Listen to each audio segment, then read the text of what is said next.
मित्रों नमस्ते। हम व्याकरण संबंधी अनेक घटकों पर चर्चा करते आए हैं और मुझे खुशी इस बात की है कि हमारे बहुत सारे मित्र या तो व्हाट्सएप मैसेज से या टेलीफोन करके सवाल पूछते रहते हैं और जितनी मुझे जानकारी है मैं भी उनको बताता रहता हूँ। सोचा तो ये था कि 12वें या उससे पहले हम जो जिज्ञासाएं हैं अपने साथियों की, अध्यापकों की, मित्रों की, उनके बारे में हम चर्चा कर रहे हैं। लेकिन ये धीरे धीरे काम बढ़ता चला गया, साथियों का दबाव मुझे कुछ और कहने के लिए प्रेरित करता रहा और अब नतीजा ये हुआ कि आज हम कुछ बातें भी करेंगे जो हमारे साथियों की जिज्ञासाएं हैं। एक साथी ने पूछा है कि क्रियार्थक संज्ञा क्या होती है, उसके कुछ उदाहरण दीजिए। चलो, बड़ी अच्छी बात है कि उन्होंने इस शब्द का प्रयोग कर लिया। हम जितने भी वाक्य बोलते हैं दिन भर में, बहुत सारे वाक्य ऐसे होते हैं कि जिनमें क्रियार्थक संज्ञा का ही प्रयोग करते हैं। उसके बिना हमारा काम चलता नहीं है। हर वाक्य में कहीं न कहीं किसी न किसी रूप में वो क्रियार्थक संज्ञा का प्रयोग हो जाता है। ये है क्या? जैसे इसका नाम है क्रियार्थक, क्रिया का अर्थ देने वाला। संज्ञा शब्द ऐसा शब्द है जो संज्ञा की तरह से प्रयुक्त हो रहा है, संज्ञा का काम कर रहा है, लेकिन अर्थ जो दे रहा है वो क्रिया का है। हम विचार करते हैं, इसका मूल जो मंत्र है वो है धातु और उसके साथ ना। ये इसका मूल मंत्र है, धातु के साथ ना लिखा जाना। जैसे पढ़, ये धातु है, हमने ना लिखा, पढ़ना। इसी तरह से कहना, देखना,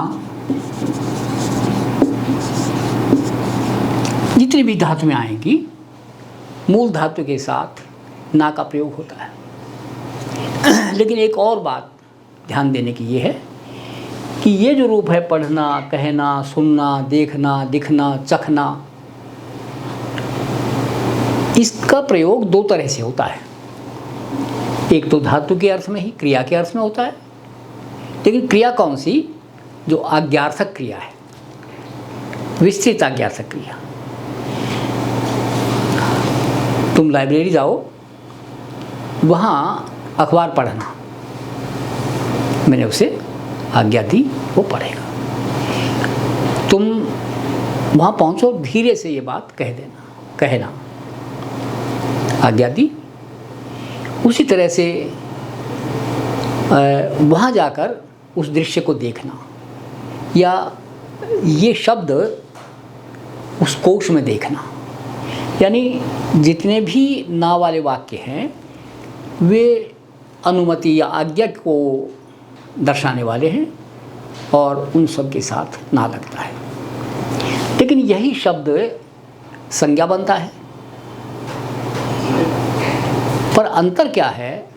जैसे मान लिया एक शब्द है बच्चा, हमने ये कहा बच्चा, ये संज्ञा शब्द है, इसका बहुवचन होगा बच्चे।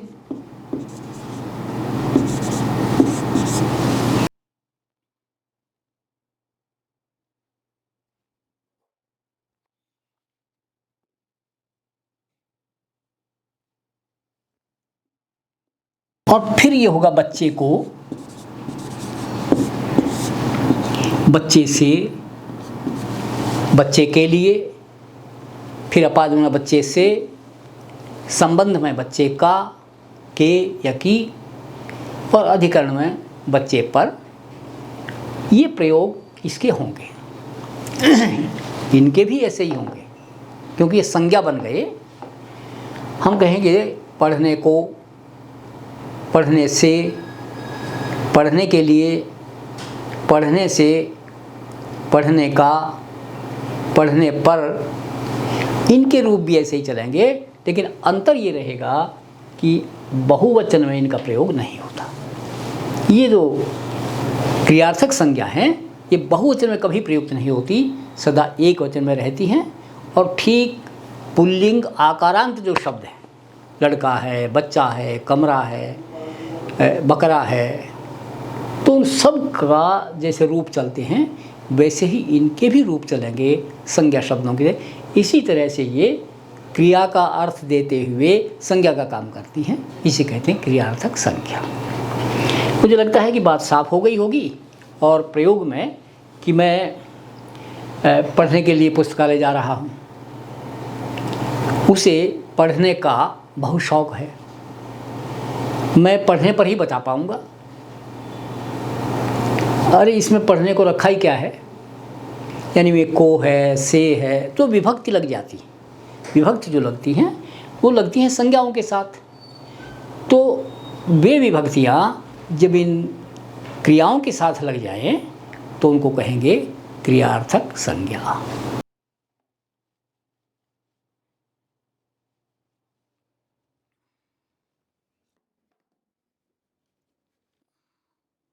दूसरा, एक साथी ने पूछा है कि घड़े से पानी लाओ, ये कर्णकारक है या अपादान। शब्द ये लिखा है वाक्य कि घड़े से पानी लाओ।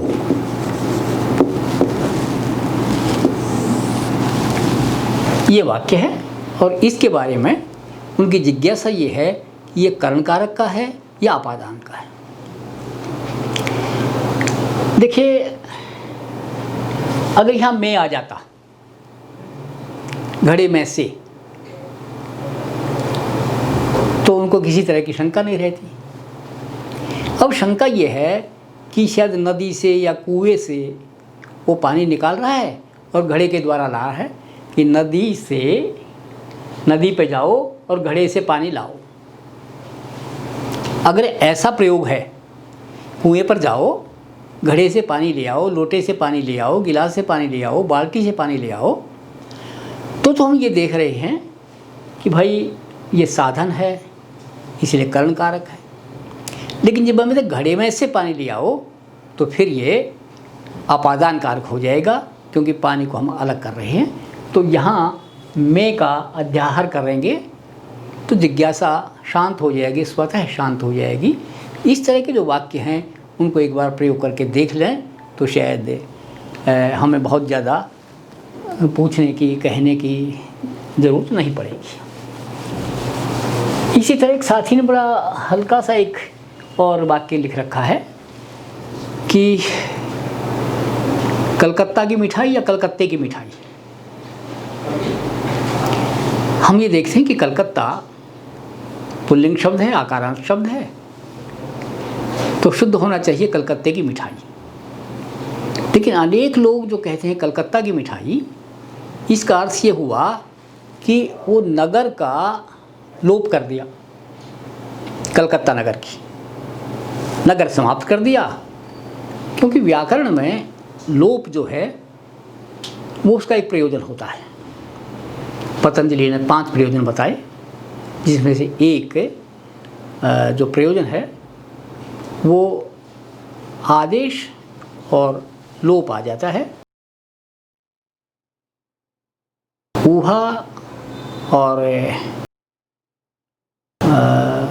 संदेह, लोप, 5 प्रयोजन खैर पतंजलि ने बताए, उनमें से लोप भी एक है।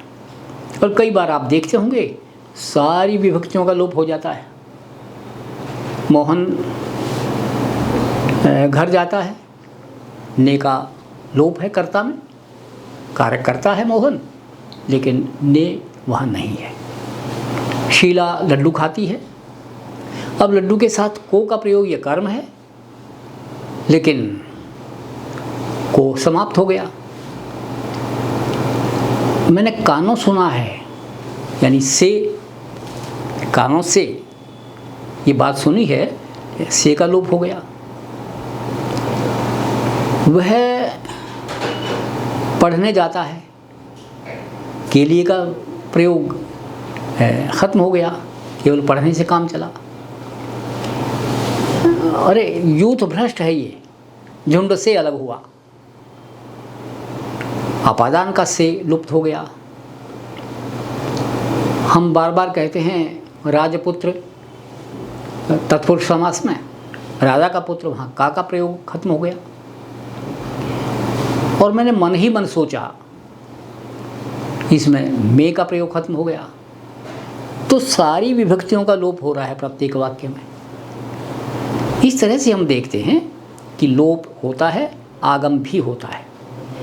तो जो हम कलकत्ते की बात कर रहे हैं कि कलकत्ता की मिठाई, तो वहाँ उस नगर शब्द लुप्त है, उसका हमें अध्याहार करना पड़ता है कि कलकत्ता नगर।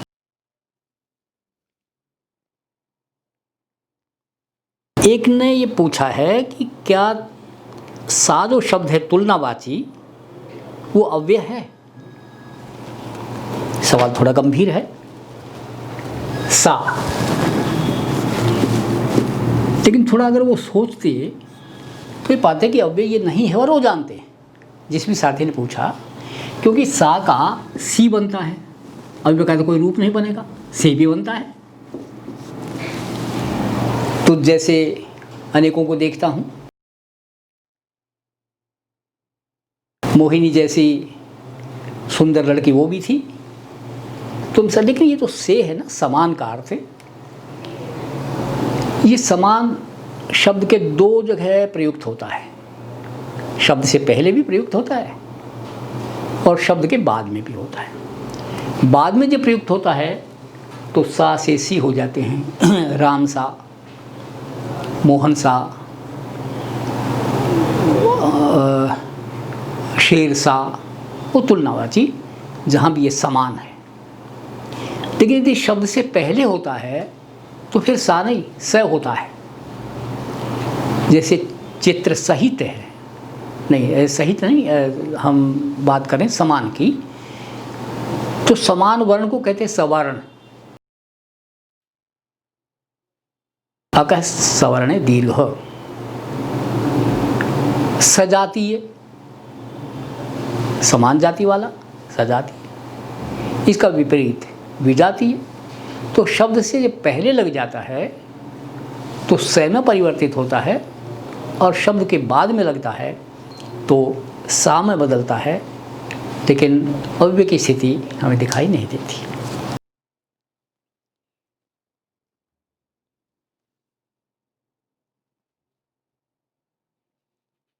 एक ने कर्तरी प्रयोग, कर्मणि प्रयोग और भावे प्रयोग, ये तीनों के बारे में चर्चा की है।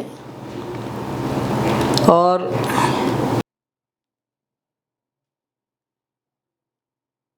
मेरा कहना ये था कि इस पर हम चर्चा कर भी चुके हैं कि कर्तरी प्रयोग क्या है, कर्मणि प्रयोग क्या है और भावे प्रयोग क्या है।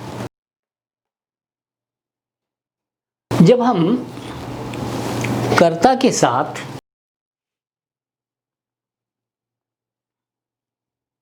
किसी विभक्ति का प्रयोग नहीं करते तो वह कर्तरी प्रयोग है। जैसे मोहन जाता है,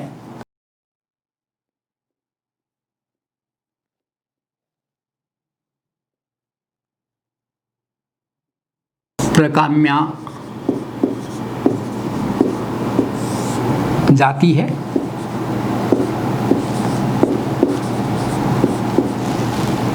और लड़के जाते हैं।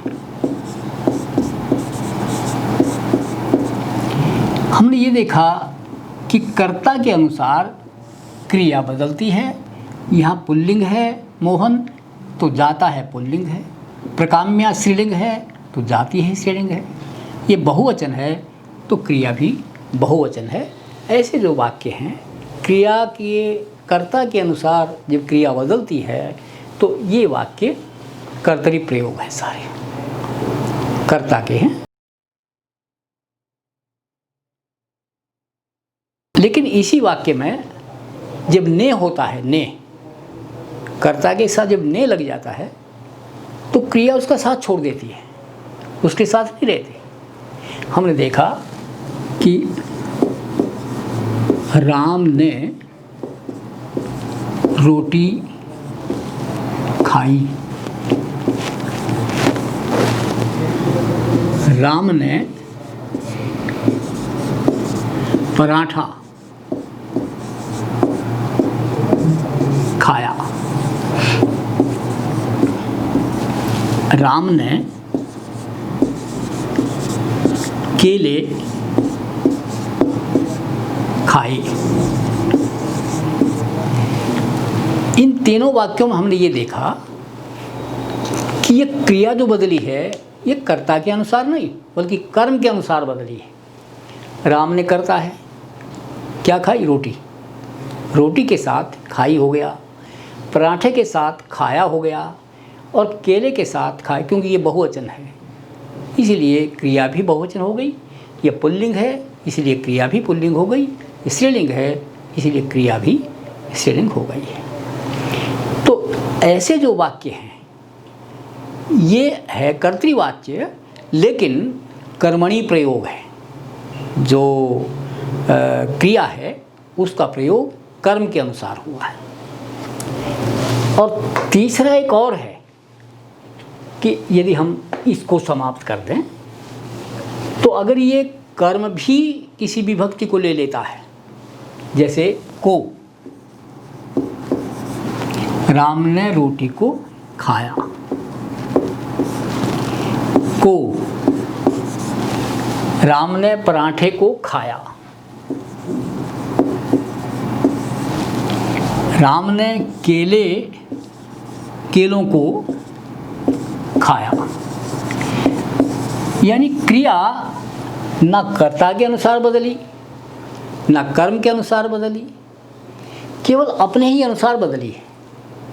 इसे कहते हैं भावे प्रयोग। जब क्रिया किसी का साथ नहीं लेती, अपनी इच्छा से, आप देखेंगे पुल्लिंग में है और भूतकाल में है एक वचन, तो हम ये देखेंगे कि इस तरीके से ये कर्तरी प्रयोग, कर्मणि प्रयोग और भावे प्रयोग, ये तीनों चीज़ें जब बच्चा वाच्य पढ़ ले, कर्तृवाच्य, कर्मवाच्य और भाववाच्य, तो उनमें कर्ता के जो प्रयोग हैं, जो कर्तरी प्रयोग है, कर्मणि प्रयोग है और भावे प्रयोग है, उसके ये उदाहरण हैं और इनको आधार मान करके हम अन्य वाक्यों का प्रयोग कर रहे हैं। मित्रों, सवाल तो बहुत सारे हैं, कम से कम भी 10-12 सवाल और मेरे मित्रों ने लिखे हैं, लेकिन समय ऐसा बंधक है कि हम शायद सारे पूरे नहीं कर पा रहे हैं। लेकिन समय मिलते ही फिर से आपके द्वारा भेजे गए प्रश्नों के उत्तर देने का प्रयास करेंगे और कोशिश ये करेंगे कि बात समझ में आ जाए। हाँ, एक बात मैं ज़रूर कह दूँ, देखिए आप पिछले जितने भी एपिसोड हैं आप ये देख रहे होंगे कि हमने कभी एक बार भी ये नहीं कहा कि हमारी फलां किताब बढ़िया है, वो आपको पढ़नी चाहिए, क्योंकि मैं पुस्तक विक्रेता नहीं हूँ, एक शिक्षक हूँ। इसलिए जो कुछ मेरे पास है वो मैं आप में बांट रहा हूँ। मैंने देखा है कुछ वेबिनार्स में लोग कहते हैं ये पुस्तक पढ़िए, ये इस प्रकाशक की ये किताब पढ़िए, मेरी ये किताब है उसे पढ़िए। तो पुस्तक तब तो हो जब अध्यापक ये चाहे कि भाई इस सिलसिले में हमें कौन सी पुस्तक पढ़ें, वरना तो मैंने कई जगह देखा है हम पुस्तक विक्रेता, या मैंने तो ये भी देखा है कि कहते हैं कि जो पुस्तक आपको चाहिए वो हमें लिखिए, हम आपके पास भिजवा देंगे। और मैं करता क्या हूँ, मैंने बहुत भंडार के तौर पर किताब खरीद ली। उस किताब बेचने वाले ने मुझे कंसेशन दिया 40%, 50%, और मैं उसी किताब को अध्यापकों के पास भेज रहा हूँ 10% पर। तो मेरा काम तो फिर अर्थार्जन हुआ, विद्या देने का काम, शिक्षा देने का काम, आपस में सलाह मशवरे का करने का, ये काम नहीं रहा। तो मैं इस सिलसिले में कम से कम हार्बर प्रेस को बधाई यूँ देता हूँ कि एक बार भी उन्होंने ये नहीं कहा कि हमारी फला किताब है बहुत बढ़िया है, उसके बारे में भी दो शब्द कहिए। मित्रों, सबकी अपनी अपनी शैली है, लेकिन इतना ज़रूर है कि किसी भी अध्यापक को इन बातों से बचना चाहिए, क्योंकि हम पुस्तक विक्रेता नहीं हैं। अच्छा दोस्तों, धन्यवाद, और अगले एपिसोड में फिर कुछ नई बात लेकर के आपस में मिलते हैं। धन्यवाद।